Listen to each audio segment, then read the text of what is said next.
ಉತ್ತರ ಕನ್ನಡ ಜಿಲ್ಲೆಯಲ್ಲಿ ದಿನದಿಂದ ದಿನಕ್ಕೆ ಬಿಸಿಲಿನ ತೀಕ್ಷ್ಣತೆ ಹೆಚ್ಚಾಗ್ತಾ ಇದೆ. ಜನ ಒದ್ದಾಡುವಂತ ಸ್ಥಿತಿ ನಿರ್ಮಾಣ ಆಗ್ತಾ ಇದೆ. ಬಿಸಿಲ ತಾಪದಿಂದ ಮನೆಯಿಂದ ಹೊರಗೆ ಬಾರಲಾಗದಂತ ಸ್ಥಿತಿ. ಪ್ರವಾಸಿಗರ ಸಂಖ್ಯೆಯೂ ಕೂಡ ಇಳಿಮುಖ ಆಗ್ತಾ ಇದೆ. ಹೇಳಿ ಕೇಳಿ ಉತ್ತರ ಕನ್ನಡ ಜಿಲ್ಲೆಗೆ ದೊಡ್ಡ ಸಂಖ್ಯೆಯಲ್ಲಿ ಪ್ರವಾಸಿಗರು ಬರ್ತಾರೆ.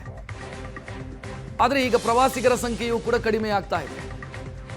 ಏಪ್ರಿಲ್ ತಿಂಗಳಲ್ಲಿ 39 ಡಿಗ್ರಿ ತಾಪಮಾನ ದಾಖಲಾಗಿರೋದು, ಗರಿಷ್ಠ ತಾಪಮಾನ ದಾಖಲಾಗಿರೋದು. ಕೆಲಸಕ್ಕೆ ಹೋದವರು 12 ಗಂಟೆ ಒಳಗೆ ಮನೆಗೆ ವಾಪಸ್ ಬರಬೇಕಾದಂಥ ಸ್ಥಿತಿ ಇದೆ.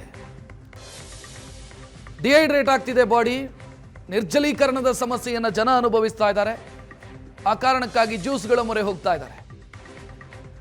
ಇಡೀ ಜಿಲ್ಲೆಯಲ್ಲಿ ಕೆಂಡದಂಥ ಬಿಸಿಲು, ಸುಡು ಬಿಸಿಲು.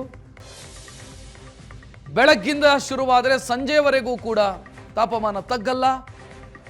ಜನ ಒದ್ದಾಡುವಂತ ಸ್ಥಿತಿ. ಹೀಟ್ ವೇವ್ ಕರ್ನಾಟಕದಲ್ಲಿ ಸುಮಾರಷ್ಟು ಡಿಸ್ಟ್ರಿಕ್ಟಿಗೆ ಹೀಟ್ ವೇವ್ದು ಪ್ರಕರಣಗಳು ಕಂಡು ಬರುತ್ತದೆ. ಬೆಳಗ್ಗೆ ನಿಮ್ದು ಏನ್ ಕೆಲಸ ಇದೆ 11 ಗಂಟೆ ಒಳಗಡೆ ಮುಗಿಸ್ಬೇಕು.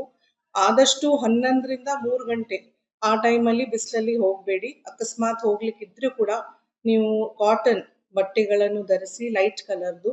ಆಮೇಲೆ ಆ ಛತ್ರಿಗಳನ್ನು ಉಪಯೋಗಿಸಿ. ಮನೆಯಿಂದ ಹೊರಗಡೆ ಹೋಗುವಾಗ ಮನೆ ನೀರಿನ ಬಾಟ್ಲಿನ ತಗೊಂಡು ಹೋಗಿ. ಮನೆಯಲ್ಲಿ ಒಳ್ಳೆ ಬಾಯ್ಲ್ ಮಾಡಿ ತಂಡ ಮಾಡಿದ್ದು ನೀರನ್ನೇ ತಗೊಂಡು ಹೋಗಿ. ಹೊರಗಡೆ ನೀರು ಕುಡಿಬೇಡಿ. ಯಾವ ತರದ್ದು ಪ್ರಾಬ್ಲಮ್ಸ್ ಬರ್ಬಹುದಂದ್ರೆ ಹೀಟ್ ಇಂದ ಫಸ್ಟ್ ಮೈಲ್ಡ್ ಆಗಿ ನಾವು ಹೀಟ್ ಎಕ್ಸಾಷನ್ಸ್, ಹೀಟ್ ಕ್ರಾಂಪ್ಸ್ ಅಂತ ಹೇಳ್ತೀವಿ. ಆಮೇಲೆ ತುಂಬಾ ತೀವ್ರ ಆದ್ರೆ ಹೀಟ್ ಸ್ಟ್ರೋಕ್ ಅಂತ ಕೂಡ ಹೇಳ್ತೀವಿ.